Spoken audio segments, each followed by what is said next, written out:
Shalom, frères et sœurs dans le Seigneur. Nous revenons pour continuer avec notre émission à la loi et au témoignage. Nous, c'est votre serviteur, l'apôtre Dieudonné Boyengandi, actuellement ici à Bukavu, où nous faisons l'œuvre de Dieu. On expliquait la dîme d'une année comme étant une prophétie qui s'accomplit en Jésus-Christ. Cette dîme d'une année, selon Deutéronome 14, versets 22 à 27, n'est pas à mettre dans les comptes de ce que doivent manger les hommes de Dieu. Nous avions dit que cette dîme d'une année, le propriétaire de la dîme la mange. À la fin de l'année, il se réjouit avec sa famille. Mais si le lieu que Dieu a choisi est loin, il échange sa dîme contre de l'argent. Cet argent va aider à acheter les brebis, qui symbolisent les ministres de la parole. Cet argent va aider à acheter plutôt les brebis, qui sont les enfants de Dieu, excusez-nous. Ça va acheter les bœufs, qui sont les serviteurs de Dieu. Mais aussi, ça va acheter le vin et les liqueurs fortes. Et on était en train d'expliquer que l'argent de cette dîme d'une année, c'est ce que l'apôtre Pierre nous a expliqué dans 1 Pierre chapitre 1, versets 18 à 19.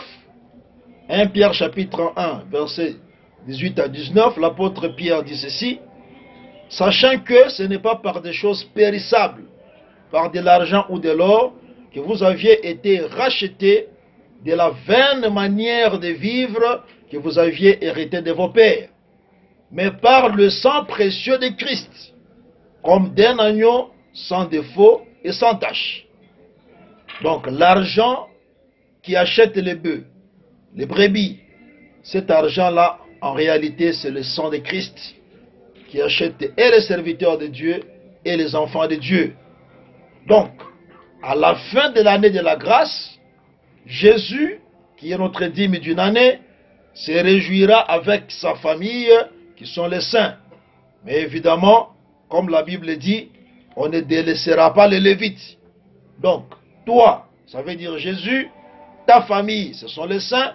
On ne peut pas délaisser les Lévites parce que les vrais ministres de Dieu ne vont pas manquer l'enlèvement de l'Église.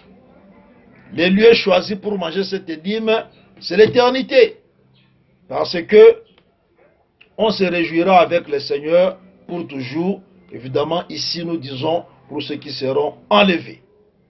Et donc, nous comprenons que la dîme d'une année, les liqueurs fortes que ça devait acheter et le vin, on a expliqué cela par la parole de Dieu et le Saint-Esprit.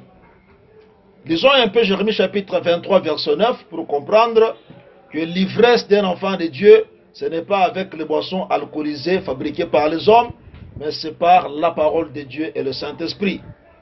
Jérémie 23, verset 9, la Bible dit: sur les prophètes, mon cœur est brisé au-dedans de moi, tous mes os tremblent. Je suis comme un homme ivre, comme un homme pris de vin, à cause de l'Éternel et à cause de ses paroles saintes.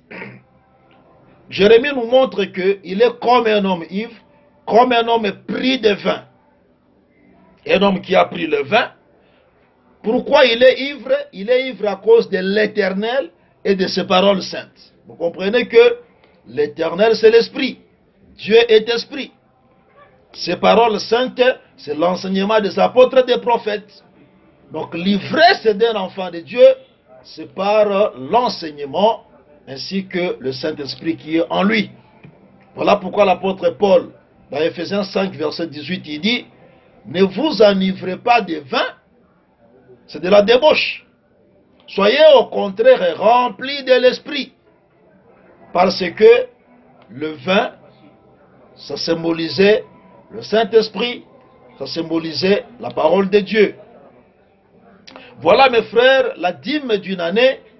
Cette dîme, ça parle de Jésus. Et cette dîme, ça sera à la fin de l'année de la grâce où l'Église sera enlevée et on se réjouira avec le Seigneur dans le ciel. Donc le lieu que Dieu a choisi, c'est le ciel. C'est là où nous allons nous réjouir avec lui. La dîme de 3 ans aussi, toujours, nous parle du Seigneur Jésus. Deutéronome 14, versets 28 à 29. Deutéronome 14, versets 28 à 29, il est écrit, au bout de 3 ans, tu sortiras toute la dîme de tes produits pendant la 3e année et tu la déposeras dans tes portes.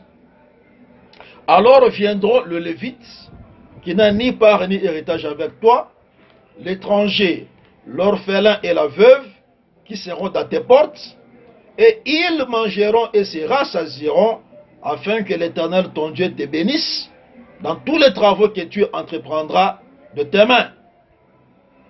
Cette même dîme de 3 ans est aussi expliquée dans Deutéronome 26, versets 12 à 13, où la Bible dit, lorsque tu auras achevé d'élever toute la dîme de tes produits, la 3e année, l'année de la dîme, tu la donneras aux Lévites, à l'étranger, à l'orphelin et à la veuve, et ils mangeront et se rassasieront dans tes portes. Chaque dîme a un endroit où on mange. La dîme d'une année, ça se mange au lieu que Dieu a choisi. Pour y faire résider son nom, c'est le lieu que Dieu a choisi. On a expliqué cela comme étant le ciel. La dîme de 3 ans, ça se mange dans les portes. La Bible dit, tu diras devant l'Éternel ton Dieu, j'ai ôté de ma maison ce qui est consacré, je l'ai donné aux Lévites, à l'étranger, à l'orphelin et à la veuve, selon tous les ordres que tu m'as prescrits, je n'ai transgressé ni oublié aucun de tes commandements. La dîme de 3 ans, ça se mange à la porte. Cette dîme, c'est le Seigneur Jésus. Pourquoi? Parce que Jésus, nous savons qu'il est venu annoncer l'année de la grâce. Mais cette année de la grâce, les gens qui bénéficient de la grâce aujourd'hui, ce sont les étrangers. Israël a rejeté le Seigneur et Jésus est venu chez nous les étrangers, les gens des nations. C'est nous aujourd'hui qui mangeons la dîme de 3 ans. On va montrer que les portes, c'est l'extérieur. La Bible dit, ils mangeront et se rassasieront dans tes portes. Tu diras devant l'Éternel ton Dieu, j'ai ôté de ma maison. Donc la porte, c'est ce qui est mis dehors.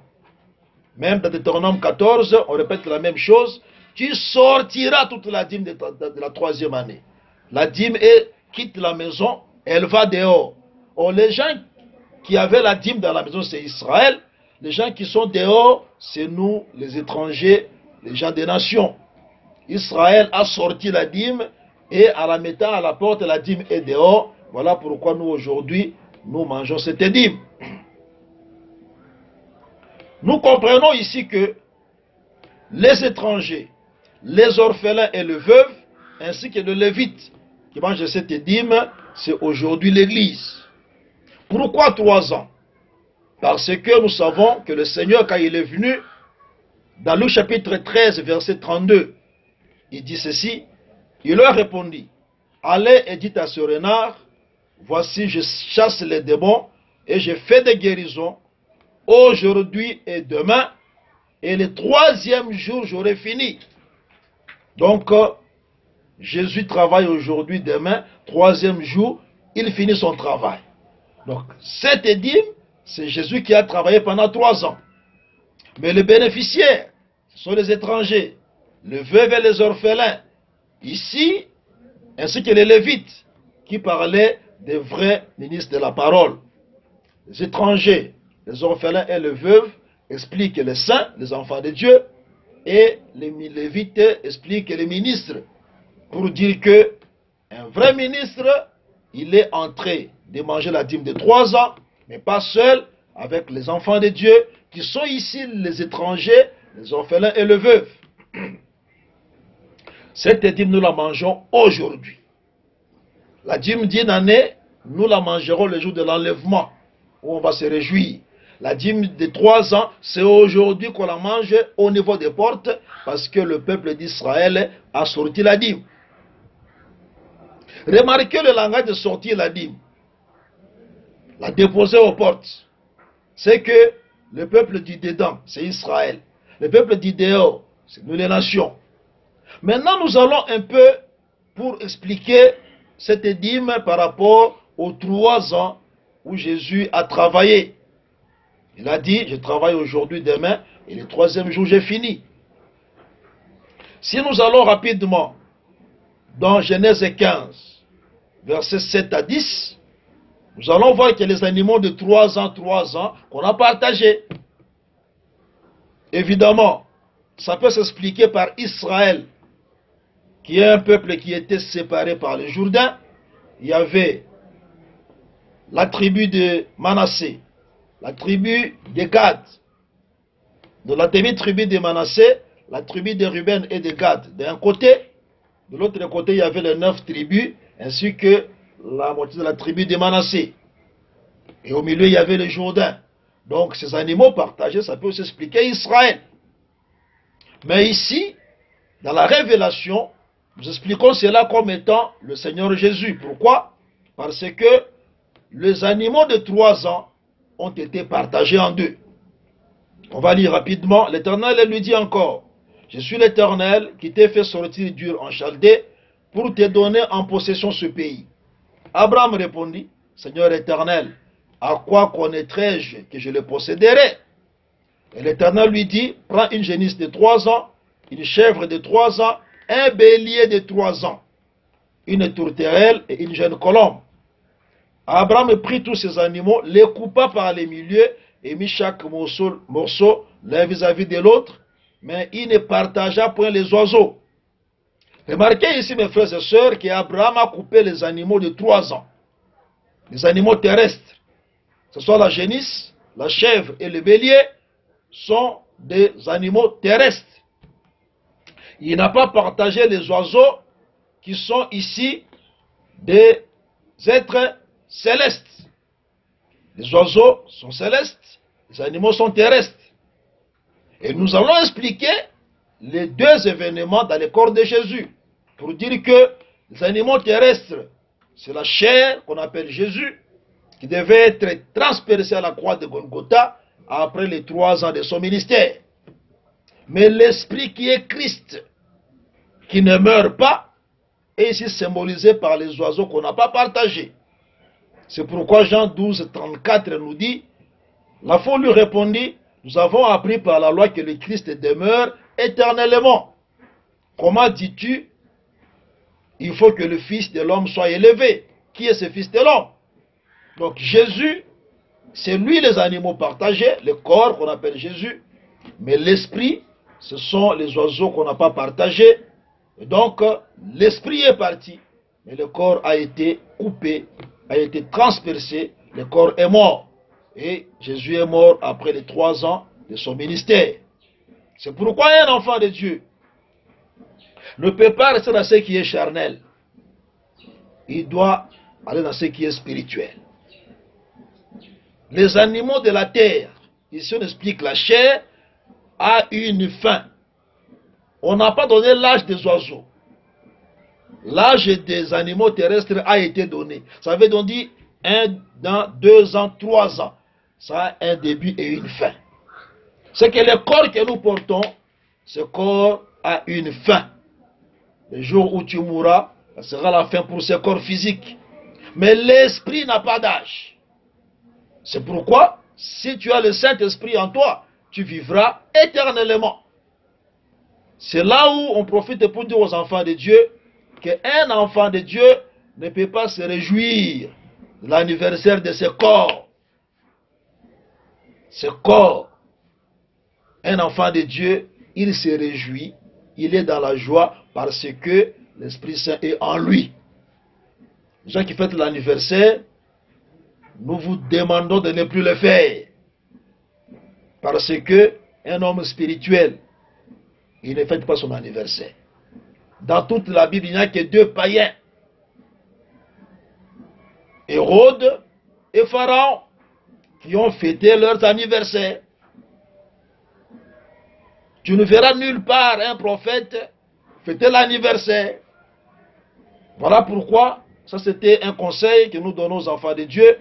Si vous voulez avoir des lumières là-dessus, nous allons revenir pour vous dire davantage. Maintenant, qui sont les étrangers?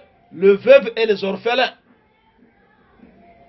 Les étrangers, ce sont les enfants de Dieu. Selon que l'Écriture, Ephésiens 2, verset 12, verset 19, la Bible dit, souvenez-vous que vous étiez en ce temps-là sans Christ, privés du droit de cité en Israël, étrangers aux alliances de la promesse, sans espérance et sans Dieu dans le monde. Verset 19 dit, ainsi donc, vous n'êtes plus des étrangers, ni des gens du dehors, j'aime le mot dehors, mais vous êtes concitoyens des saints, les gens de la maison de Dieu. Matthieu 27, verset 7, la Bible dit, et après en avoir délibéré, ils achetèrent avec cet argent le champ du potier pour la sépulture des étrangers.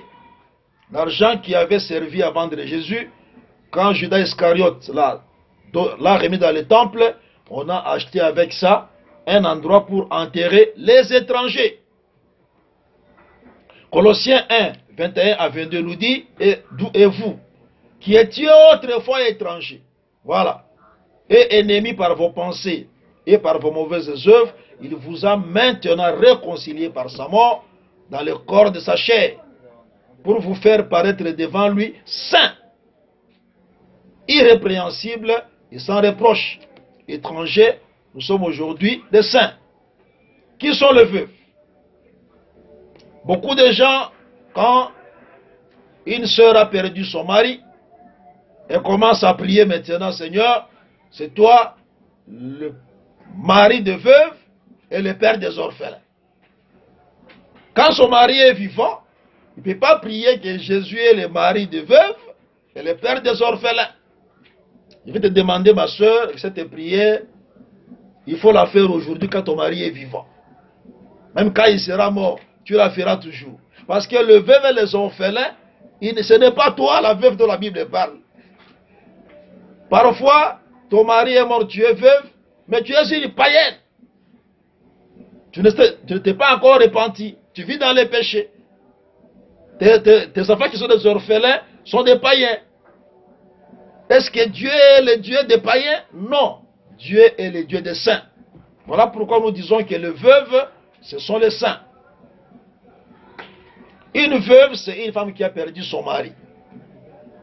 Si nous allons dans le livre de Lamentation chapitre 5, Lamentation de Jérémie 5, verset 3, la Bible dit, nous sommes orphelins, sans père. Nos mères sont comme des veuves. Vous comprenez? Notre premier mari, qui est mort, c'était la nature adamique ou la chair du péché. Romains 7, verset 2 nous confirme cela. Romains 7, 2, la Bible dit, ainsi, une femme mariée est liée par la loi à son mari tant qu'il est vivant. Mais si le mari meurt, elle est dégagée de la loi qui l'a liée à son mari.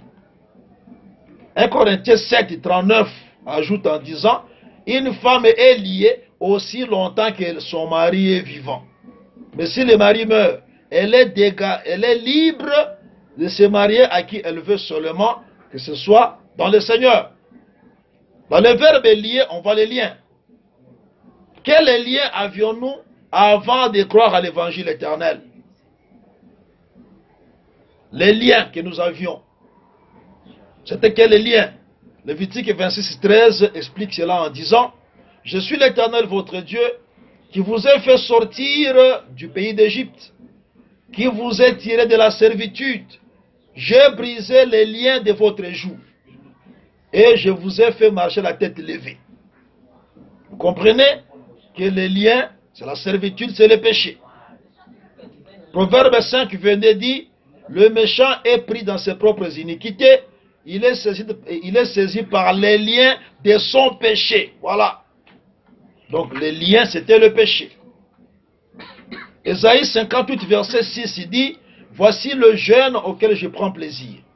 Détache les chaînes de la méchanceté, dénoue les liens de la servitude. Voilà. Donc, les liens, c'est la servitude, c'est le péché.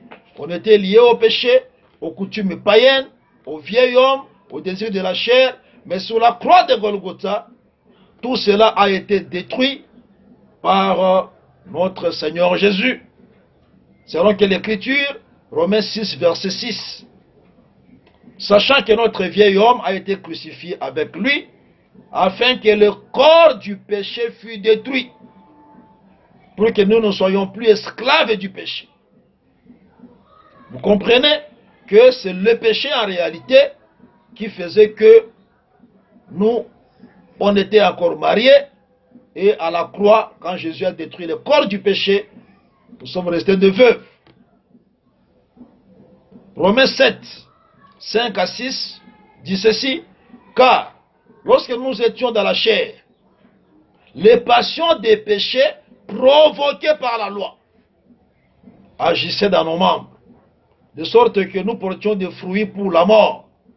Mais maintenant, nous avons été dégagés de la loi, étant morts à cette loi sous laquelle nous étions retenus, de sorte que nous servons dans un esprit nouveau et non selon la lettre qui a vieilli.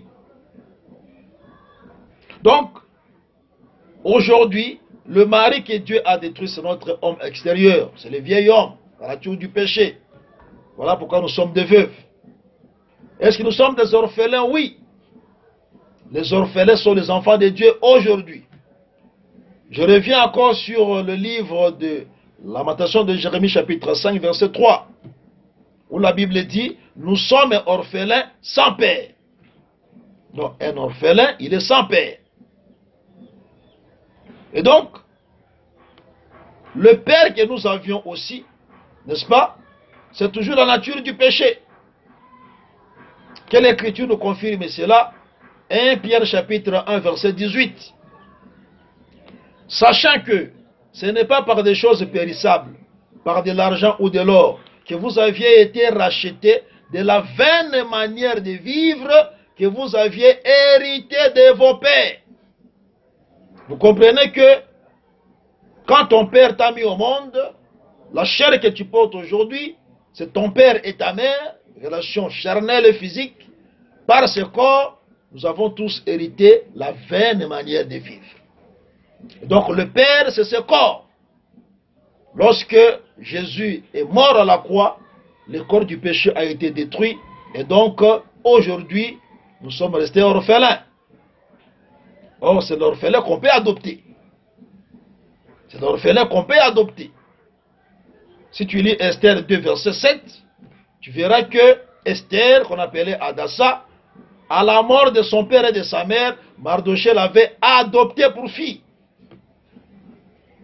C'est pourquoi nous aussi, nous sommes aujourd'hui adoptés parce que on a perdu le père.